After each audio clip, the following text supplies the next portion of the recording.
Olen aina pitänyt Katariinan salista, ja nyt istun täällä viimeistä kertaa.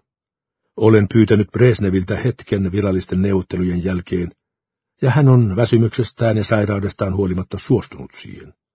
Saan häneltä tiedot Elina Riutasta, siitä Luumäen tytöstä, josta tuli uudessa elämässään Natasha Kuprikova. Saan kirjeen, joka minun piti saada 16 vuotta sitten, mutta Nikita Sergejevits ehdittiin syrjäyttää sitä ennen. Maksuksi minun pitää suostua toimimaan presidenttinä niin kauan kuin elän. Minun pitää luovuttaa henken ja elämäni Brezhneville, jotta voisin kirjoittaa kirjan, jossa tuomitsen hänet ja hänen systeeminsä kadotukseen. Käy se niinkin. Ei se huono sopimus ole. On nähty huonompiakin.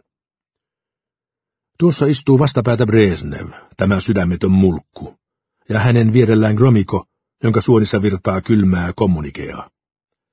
Brezhnev on nyt höpsykkä vanhus, ja on vaikea kuvitella häntä vajaat 30 vuotta sitten näihin samoihin huoneisiin pidättämään pahaa aavistamatonta Beriaa, joka oli tullut rutiinikokoukseen ilman solmiota. Brezhnevillä oli silloin kädessään marsalkka Nikolai Aleksandrovits Bulganinin antama pistooli. Aseen on anastettu Brezhnevinkin käyttelemä valta. Kolmantena vaapuu Suslov, vaikka hänen kuuluisi istua kakkospaikalla. Hän ei ole kuitenkaan koskaan halunnut julkista asemaa tai tunnustusta. Hänelle riittää raaka valta. Hän on selvinnyt läpi Stalinin mestausajat ja Hrutševin epäsuosion. Hän kukisti Nikita Sergejevitsin, ja hän valvoo sitä, että maailma nyrjähtämättä noudattaa tieteellisen kommunismin ja demokraattisen sentralismin periaatteita. Hän päättää avaruuden rakenteesta. Hän on pääideologi ja hän vartioi opin puhtautta. Mihail Andrejevits Suslov on suurinkvisiittori. Meidän on turha odottaa Jeesuksen toista tulemista. Hän tuli jo, ja hän jäi Kaukasuksella saksalaisten sotavangiksi, karkasi, harhaili takaisin omaan osastonsa, ja kun hänet oli kuulusteltu ja Jeesukseksi todettu, Suslov talutti hänet seinää vasten. Kukaan muu ei halunnut nostaa asetta Jeesusta vastaan. Suslov ampui hänet. Hän puhdistaa liinalla silmälasinsa. Neuvottelua ennen sähläiltiin. Osastopäällikkö Virsu oli sairastunut äkillisesti, Korhonen valehteli. Onneton oli tietenkin vetänyt vodkaa antamuksensa päälle ja sitten tuupertunut päämoikuen sänkyyn. Skarppi mies tekemään muistioita, mutta ei hallitse viinaa. Varmaan 500 mies tätä lajia minun urani aikana. Onko tällaisia riesoja muilla kuin minulla ja Venäjän johtajilla? Saatana sentään. Täällä siitä ei edes välitetä, mutta meillä hieman yritellään. Protokollan vuoksi neuvottelupöytään tarvittiin vielä yksi mies, ja ehdotin Karhua, vaikka Korhonen irvisteli. Karhun hyväkäs saapui vodkalta lemahtain, mutta ei sentään löyhkäten kuten karjalainen. Ja nyt tohtorimme istuu jännityksestä halkeamaisillaan letkan viimeisenä keksejä syöden ja Borjomin sihisevää vettä juoden. Nyökytellään ja valokuvaajat poistuvat. Seuraan Brezhnevin katseen suuntaa. Hän katsoo Korhosta, joka lähettää paperilapun, joka kulkee toiselle alivaltiosihteerille, ja häneltä Uuras Kajanteelle, ja häneltä osastopäällikölle ja toiselle osastopäällikölle, kunnes se päätyy Karhulle. Brezhnev kumartuu Gromykon puoleen. Gromyko vilkaisee Karhun päähän pöytää, hätkähtää ja puristaa päätään. Brezhnev katsoo pöydän yli ja näyttää tunnistavan minut. Hän on huononvärinen ja vanhentunut 3 vuodessa 10 vuotta. Hän hengittää huottamalla. Luen Korhosen kirjoittaman puheen, joka ei nosta esiin ongelmia. Olen ensi kertaa Kremlissä pelkäämättä yllättävää ehdotusta tai vaatimusta. Olen täällä viimeistä kertaa. Lopetan ja nyökkään Brezhneville. Hän päästää hämmentyneen hymynpoikasen ja katsahtaa papereihinsa. Hän siemaisee telasistaan ja jättää alahuulen liian märäksi. Hetki venyy, pesii puupaneleihin ja pimentää salin. Brezhnev katsahtaa papereihinsa ja näin, että hänellä on edessään tyhjä liuska. Hänen on täytynyt valokuvaajien hälistessä kääntää liuskakasansa ympäri. Hän katsoo puheensa tyhjää takapuolta mitään tajuamatta ja rykäisee ja kysyy kovalla äänellä Gromykolta vieressään, luinko minä äsken jotain? Gromyko miettii pitkään ennen kuin vastaa kieltävästi. Hän osallistuu pahoitellen toveri Brezhnevin hämmästykseen tämän tosiasian edessä. Gromyko näkee, kun näytän molemmilla käsilläni, että kääntäkää nyt ihmeessä brujut ympäri. Osoitan sormella Brezhnevin paperipinkkaa ja toistan pantomiimin. Onko Suomen presidentin mielestä toveri Brezhnevin käsitys nurinkurinen? Gromyko näyttää yllättyneeltä. Hän tulkitsi Suomen presidentin varsinaisen kirjoitetun puheenvuoron sovinnolliseksi ja rakentavaksi, tulkki suomentaa. Pyydän häntä sanomaan Gromykolle, etten ole eri mieltä Neuvostoliiton presidentin kanssa ennen kuin tiedän, mitä mieltä hän on. Gromyko nyökyttelee harkitsevaisen näköisenä. Hänen mielestään Suomen presidentin näkökanta on kohtuullinen. Suslov haluaa tietää, mistä Suomen presidentti on eri mieltä toveri Brezhnevin kanssa. Hän pitää kättään torvena oikean korvan takana. Hän muistuttaa, että toveri Brezhnevin näkemykset ovat myös Politbyroon ja Neuvostoliiton näkemyksiä. Tulkin suomennettua ryhdyn vastaamaan, etten ole eri mieltä vielä mistään. Mutta Suslov keskeyttää epäkohteliaasti ja kertoo kysyneensä asiaa Gromykolta. Ulkoministerin mielestä asia tarvitsee lisäselvitystä, koska Suomen presidentti ei ole vielä eri mieltä mistään. Vielä on tosin tuonut keskustelun pohtimisen arvoisen lisäsävyn. Apulaisulkoministeri Zemskov nyökyttelee samanmielisenä. Gromyko kysyy, mistä Suomen presidentti ennakoi olevansa eri mieltä toveri Brezhnevin kanssa. Vakuutan, etten mistään. Suslov pelkää, että sosialististen maiden yhtenäisyyttä pyritään murentamaan iskemällä kiilaa levuttoman Puolan ja muiden sosialististen maiden väliin. Tulkin lopetettua Suslov tarkentaa, että hän ei pelkää mitään, eikä pelkää myöskään Neuvostoliitto, maailman työtä tekevien kansojen isänmaa. Hän on kuitenkin varuillaan, koska Suomenkin lehdistössä on esitetty outoja näkemyksiä puolalaissyntyisestä, yliinnokkaasta paavista ja Puolan asemasta. Mehän kaikki tiedämme Puolan. Suslov levittää kätensä, ja venäläiset nyökyttelevät ja huokailevat. Minä vain nyökkään, koska Suomella on hyvät suhteet Puolaan, toisin kuin sen liittolaisilla. Suslov pelkää, että kun Yhdysvaltain presidentiksi valittiin viime viikolla oikeistolainen haukka Reagan, maailman taatumuspiirit saavat vettä myllyynsä. Valtiosäännön mukaan Suomen ulkopolitiikasta määrään minä. Korostan sitä. Lehdistö kirjoittelee mitä tahtoo, koska Suomessa lehdistö saa niin tehdä. Gromyko kysyy, mitä minä sillä tarkoitan. Ennen kuin ehdin vastata, Suslov haluaa tarkentaa, ettei hän edelleenkään pelkää mitään. Sama pätee sosialistisen neuvostotasavaltojen liittoon. Nyökkään vakavana Susloville. Vähempää en hänestä kuvittelisikaan. Gromykolle vastaan, etten tarkoita mitään sen ohi, mitä sanoin. Ryyppään gruusialaista kivennäisvettä ja vilkaisen korhosta, jonka kynä sutii. Väyrynen muikistelee pohtivaisen näköisenä, mutta apua hänestä ei ole. Tämähän menee päin helvettiä. Venäläiset sopisivat keskenään, ja näin tyytymättömiä ilmeitä. Heidän perusturvallisuutensa on taas järkkynyt. Siinä tilassa he usein avaavat tarpeettomia asioita, joista koituu meille työtä ja vaivaa.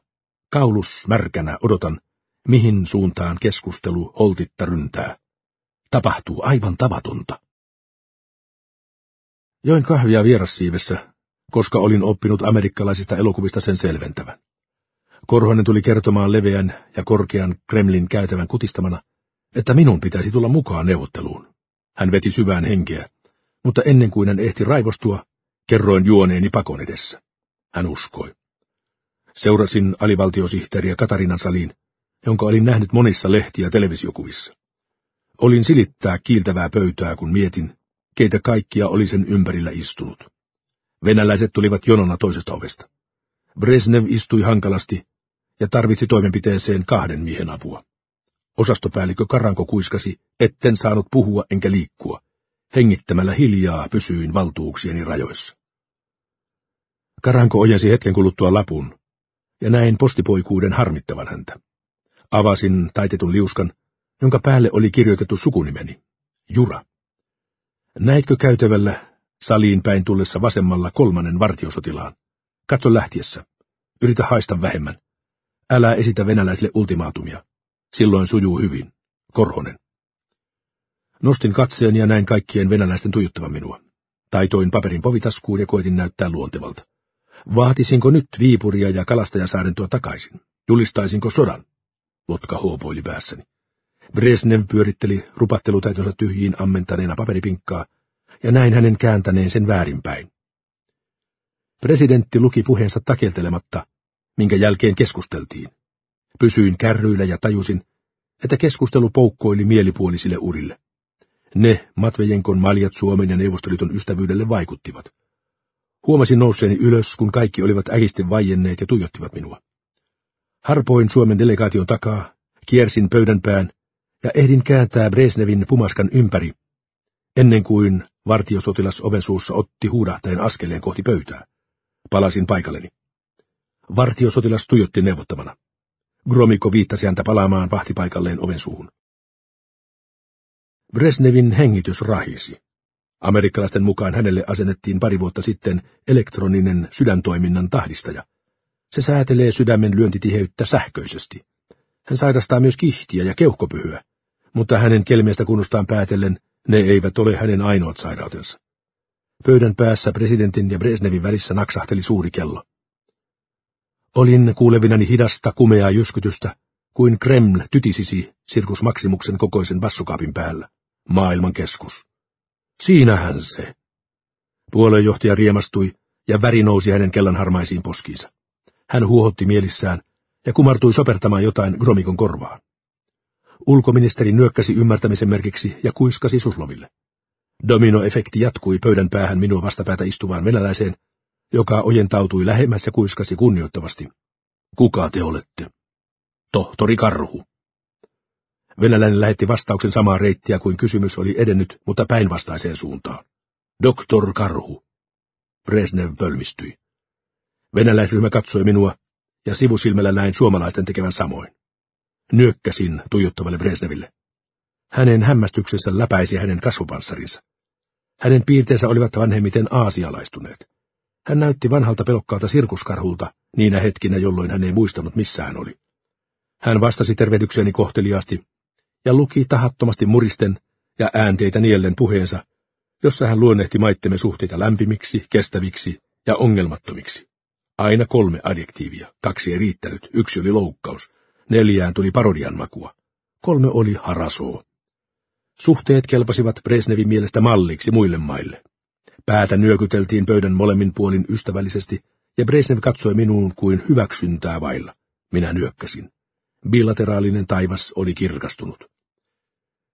Neuvottelujen jälkeen sekä suomalaiset että venäläiset siirtyivät Kremlin sinettitoimiston väen opastamina Vladimirin saliin allekirjoittamaan maitten välisiä pitkän aikavälin sopimuksia, jotka ulottuivat vuoteen 1995. Matkalla saliin näin, että 3. vartiosotilas käytävällä oli Länsi-Saksaan lennähtänyt virolaisloikkari En Wachter. Taivuttelin vain tavan vuoksi vastustelevan presidentin nukkumaan pian Lenin rauhanpalkinnon luovuttajisten jälkeen ja kävelin KGB:n myöntämää lupakorttia heilutellen hotelli Kremlistä ulos ja muutaman minuutin päähän Rossia hotelliin, jonka ovimies oli kyllästynyt kaikkeen. Hän huitasi minulle, mene, mitä minä välitän. Se oli neuvostosysteemin henkireikä. Se oli kolo, joka oli estänyt taloa homehtumasta pystyyn. Äkillinen slaavilainen halu paiskata lasi lattiaan ja haistattaa paskat aluesihteerillä. Pakkanen pörhisti karvat pikkutakkimieheltä. Baari oli täynnä torstai-illasta huolimatta. Urkumies ulisutti vuoteluuta. Puolet olivat suomalaisia, presidentin seurojen talouspamppuja ja paikallisen suomalaisen siirtokunnan väkeä. Hornin, Rastaan, Äänruutin, Kairamon ja Ihamuotilan pöytä oli täysi.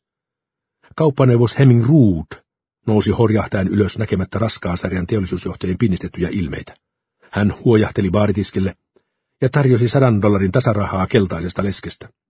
Istuin seisovan kauppaneuvoksen viereen. Hän ilahtui humalaisesti. Tsekan poika. Paljonko Tsekan poika tienaa kuussa? Meneekö tonni rikki? Lahjusten kanssa menee, ei muuten. Tietääkö Tsekan poika, mitä kauppaneuvos Rood valmistaa? Kauppaneuvos valmistaa rättejä. Niillä ei pääse koskaan vuorineuvokseksi. Pitäisi valmistaa koneita ja laitteita. Mieluiten jäänsärkijöitä, jotka porskuttaa väylää avoimeksi sotalaivoille pohjoisessa. Meikä poika valmistaa samanlaisia takkeja 200 000 tai 600 000 kappaletta joka vuosi. Ja tietääkö Tsekan poika, mihin tarkoitukseen tarvitaan monta 100 000 täsmälleen samanlaista takkia, joissa ei ole taskuja, ei ulko- eikä povitaskuja. Ne tekee 3 minuutissa, ja siihen on laskettu myös kahvipaussi. Mun kehitysvammainen poika osaa piirtää niihin kaavat. Onko ryssä niin tyhmä, ettei se muista tilata takkiinsa taskuja? Vai meneekö ne takit semmoisille käyttäjille, jotka ei vaatteistaan valita? Kuka ei tarvitse takkiinsa taskuja? Mietipä, Tsekan poika. Kuka se voisi olla? Te teette Gulagin vangeille takkeja. Miksi niin paheksuva sävy, Tsekan poika? Jonkun nekin pitää ommella. Sillä työllistetään 3000 huonosti koulutettua ämmää Suomessa. Tämä on naisvaltainen ala. Presidenttikin hörähti mun tehtaalla, kun mä sanoin, että täällä on herra presidentti pelkkää saumaa. Ne kuule siksakkaa niin perkeleesti, että saadaan kirjailijoille pomppaa arktisiin tuuliin. Eikö mua pitäisi moittia, jos mä tekisin just tussun peittäviä riekaleita Euroopan rikkaille huorille, päärmäisin nännin suoja? Eikö se olisi moraalisesti kestämätöntä? Tarttee ne gulakkilaisetkin takkeja. Tulee muuten holotna ja noutaa. Mistä ruudit tulevat? Kiinasta. Ne oli kato ruudin keksijöitä. Tomma kerron Ketosille, kun mä pääsen täältä takaisin Börssiin. Kauppaneuvos otti pulloa kurkusta ja röyhtäisi pettymyksestä, kun hän näki raskaan sarjan poistuneen mitään vihjaamatta. Vitun pellet. Ei kelpaa rättikauppiaan sampanja. Minä sanoin Korhoselle ja Suomelle, että on teillä pojat Pulska-nimimerkki. Ne on sen presidentin Tamminiemen-kirjan väsänneet. Ne ei luvanneet siihen nimmariaan, vaikka lupasin ostaa sen omalla rahalla ja täyteen hintaan, vaikka koko tehtaan porukalle. Meikä vaan leikin päältä. Jätkäpoika ei ymmärretä, vaikka kaikki ne vessassa käy. Haluaako Tsekan poika kylmää viinaa ja raikasta vittua? Saat parasta, mitä Moskovasta saa. Tulevatko ruudit Joensuusta? Eivät muuten tule. Mene puhumaan radiopuhelimeen. Kotka 1 kutsuu Kotka 2. Helmikaviaari on lähtenyt keittiöstä. Toistan, Helmikaviaari on lähtenyt keittiöstä. Pitäisi saapua aikataulun mukaan 30 sekunnin kuluttua juhlapöytään. Kuitti. Ruudit eivät tule, mutta roikaalat tulevat. Miksi kaikkien Yhdysvaltain presidentin turvamiesten nimi on Roger? Hemmi Roikaala, entinen kuritushuonevanki. Nykyinen juorupalstoja myöten tunnettu tupeepohatta Hemming Rood. Hemmi Roikaala yritti ampua Mundjärvellä syyskuussa 1941 selkää minun setääni Akilles Karhua tai takaraivoon. Kuka paskat nakkaa yhdestä maanpetturikommunistista ja siitä kuka sitä on yrittänyt lasauttaa? Meikä saa mitskun. Ja kivaa julkisuutta niistä kuritushuonetuomioista. Komissarion ei pidä hätiköidä, ottaa sampanjaa. Se ei kuule lopu sieltä, missä Hemmin tenori kaikaa. Jutellaan niin kuin miehet. Luen lähiaikoina hymyä. Azerbaidžanin maailmanpylväs Geidar Alijev odotutti itseään 20 minuuttia päivälliselle. Joon otsaa naftanhajuisen kivikasan omistajalla, joka paasesi minulle Brezhnevin koskaan laskematonta aurinkokuninkuutta joka käänteessä. Perkelettekö minä sillä tiedolla teen? Mikään virka ei ole kyllin vähäinen tälle mielle. Olivat kunnottomat padonneet Kurajoen niin, että kalastin 2 päivää alimittaisia sampia altaasta kuin turisti. Ennen Kaukasukselle lähtöä vierailin Svoidnyi kosmonauttikaupungissa, mutta olin niin hajamielinen, etten muista siitä paljonkaan. Suomen lähetystössä pidettiin epämiellyttävä tilaisuus. Uuraalla oli ollut hermostonsa kanssa monta huonoa päivää perätysten, mutta hän ei halua millään pois Moskovasta. Luulenpa hänen arkana miehenä tarvitsevan taudin tekosyykseen tuiskahteluun. Sen piikkiin mahtuu koko lailla. Hän kyseli minulta karhun kuullen karhusta. Hän kertoi halvaantuneensa säikähdyksestä, kun karhu syöksähti käpälöimään Brezhnevin papereita. Se oli diplomaattinen perstölväys, vaikka se puhdisti pöydän. Hän epäili minun sopineen tempauksesta karhun kanssa, mitä en kiirehtinyt kiistämään, koska temppu onnistui. Uuras on vanhus, ja vanhusten tapaan hän pelkää eniten muutosta. Muutos tappaa. Julia nakkeli harakkana sarkasmeja, kunnes ärähdin, että nämä paikat eivät ole läänityksiä myöskään puolisoille. Se sytytti hänen poskilleen tuikut ja tajusin, että siihen hän oli pyrkinytkin. Hän halusi pippurisia miehiä ja erosimme hellästi halaten. Nainen on mobile. Sammolla ei mene hyvin. Sydämeni on hirvittävän raskas, kun sanon tämän. Hän tuijotti minua niin vihamielisesti, että tohtori Karhu kävi sanomassa hänelle jotain, mitä Sampo hätkähti. Tunnen oloni turvalliseksi tämän karhun suojassa. Pitää huomauttaa kansliapäällikölle, että palkataan poika suoraan meille hommiin. Saa aikaa väitöskirjaan ja palaa suojelupoliisiin jahka tahtoo. Sampo otti minua hihasta ennen kuin lähdin lähetystöstä. Isänsä tutussa virkahuoneessa hän syytti minun pilanneen hänen elämänsä, kun en nimittänyt häntä Länsi-Saksaan. Painoin hänet olkapäistä istumaan ja rintaani rouhaisi, kun tunsin hänen laihtuneen olemattomiin. Hän oli pieni poika siinä edessäni, minun pieni poikani. Käskin hänen lopettaa ruikuttamisen. Sekin kannatti lopettaa, että mittaa omia saavutuksiaan iällä. Nuorimpana siellä ja nuorimpana täällä. Paskanko merkitys sillä on? Sillä oli väliä, mitä sai aikaan. Hänellä olisi miehen töitä edessään, jos hän lopettaisi viinan tillittämisen. Tohtori Karhu ilmestyi oven suuhun, ja tahtomattani katsahdin häneen arvostavasti, enkä vähiten sen Katarinan salin tempauksen vuoksi. Sampo näki katseen ja leimahti mustasukkaiseksi. Näin itseni nuorena ja tunsin sen saman rautaisen veden maun suussani. Olin silittää hänen hiuksiaan, mutta olin 30 vuotta myöhässä.